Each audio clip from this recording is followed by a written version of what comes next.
Kaliforniya Universiteti Berkli professori 2025-yilgi Nobel mukofoti laureati Omar Yagi past namlik sharoitida ham havodan toza ichimlik suvi ajratib oluvchi innovatsion qurilma ishlab chiqdi.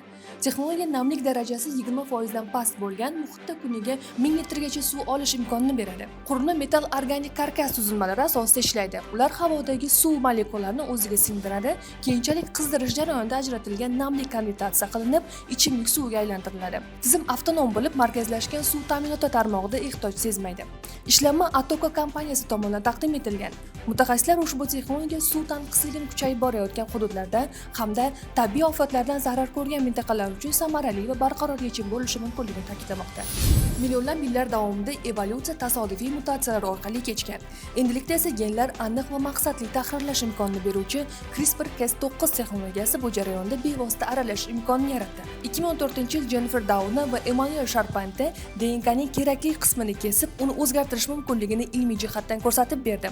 Bugungi kunda CRISPR ayrim irsiy kasalliklarni davolash, saraton terapiyasini takomillashtirish va genetik nuqsonlarni tuzatish bo'yicha tadqiqotlar qo'llanmoqda.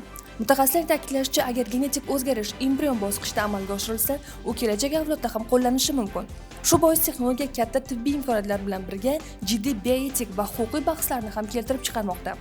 Olimlar fikricha, insoniyat tarixida ilk bor evolyutsiya mexanizmlariga ongli ravishda ta'sir ko'rsatish imkoni paydo bo'ldi.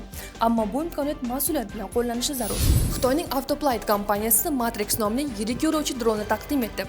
Vertikal ko'tarilib qo'na oladigan ushbu apparat bir vaqtning o'zida 10 kishi, bitta pilot va 9 yo'lovchini tashishga mo'ljallangan.